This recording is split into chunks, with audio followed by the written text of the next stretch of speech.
Welcome to Christian Questions. This is Jonathan and Rick. Who are we speaking with? This is John. Good morning, guys. Good morning, John. Good. I got a small joke. Okay. George Carlin once said homosexuals should be allowed to marry so they can be just as miserable as us. Okay.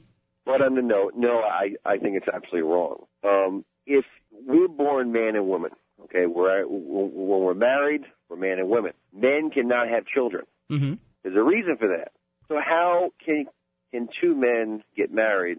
Then what are they going to do? Sit there and look at each other? Of course they can.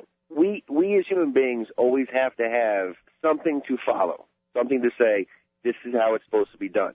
Because if you look in times, like when the Romans, they went crazy until they had law. Mm-hmm. They were screwing everything. Mm-hmm. Goats, frogs, God knows what, until they had a law. Our Bible is our law. Follow it. It'll lead the way. It says man and woman. That's it, period. Because there is nothing else. All right, well, point well made, sir. All right, thank you. Thanks so much. John. And so now, okay, we've got a couple of different perspectives here, and interesting. Both perspectives are looking to the biblical record and saying, well, look, this is what it says, or this is what it's not referring to, and so forth and so on. So that's one of the reasons this becomes such a volatile issue. Is the book that we're talking about, the Bible, is an ancient book, and Sean used to say, the Bible is like an old fiddle. You can play on it any tune you want, and that's true. You can find all kinds of things in there if you really look. And if you want to take a part of this and a part of that and put those two parts together to make a third thing that wasn't intended to be there, you can make it say whatever you want. The point here is to try to get down to really the core issues of the scriptures. That's what we attempt to do. Now, are we perfect on that? No, but that's where our heart is. Our heart is to get to the core of the biblical teaching. Kind of like John said, okay, if you find the biblical teaching, what do you do with it? If you find it, do you say, well, okay, that's the biblical teaching, but 2009 is different, so we really don't need that. See, I can't do that. I think we need to take those teachings, especially the moral teachings, and take it from the Bible as a whole. We can get stuck in the Old Testament, in the law, and you're going to come up with a different answer than if you take the Old Testament tempered with the New Testament and what Jesus did, and what Jesus said, and what Jesus taught.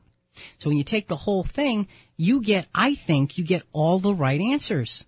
And we need to abide by that. Now, back to the scriptures, Jonathan. This is going to be quite a journey this morning, I think.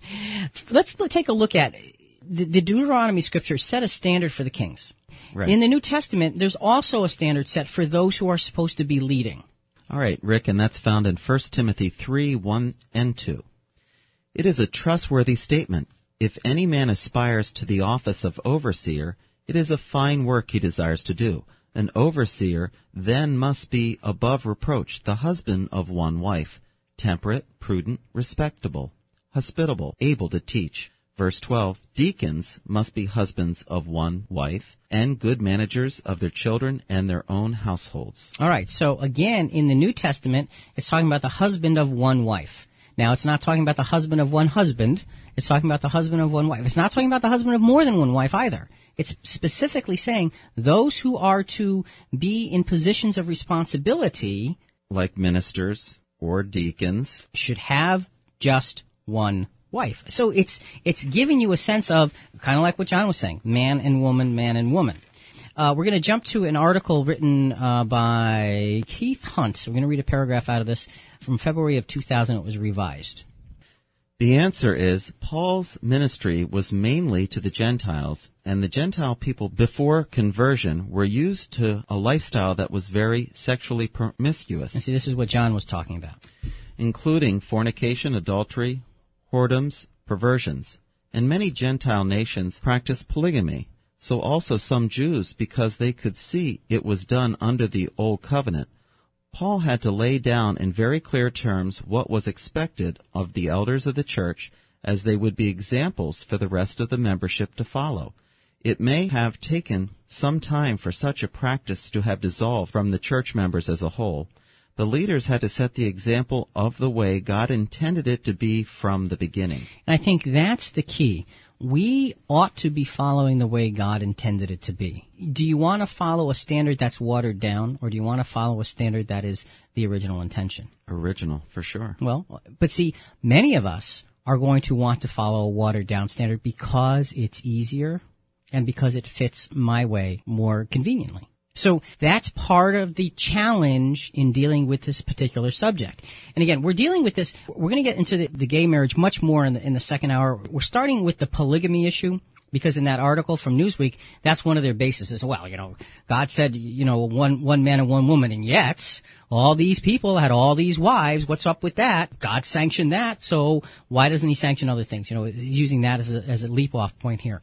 So here's a point. If polygamy were a viable New Testament option, then what we're about to read, some of the Sadducees asking Jesus a question, wouldn't have made any sense at all. Matthew 22:23 through 28.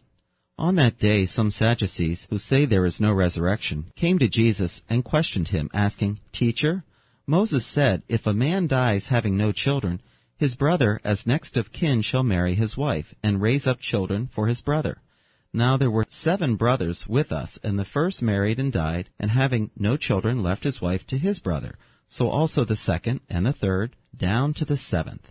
Last of all the woman died. In the resurrection, therefore, whose wife of the 7 will she be? For they all had married her. See, so they're talking about one marriage after another, after another, after another, so they're making up this story. Their assumption is, and these are Jews asking Jesus, their assumption is, who's she married to? Which one of these brothers? And the answer couldn't be all of them, because polygamy was not the way. It wasn't the assumed way. It was tolerated. And God tolerated a lot of things in the Old Testament and in the New Testament. He tolerated things. And just because he tolerates it doesn't make it acceptable. And I think we need to really try and grasp and understand that. Folks, we're talking about marriage and the guidelines that God sets in the book for that kind of a covenant.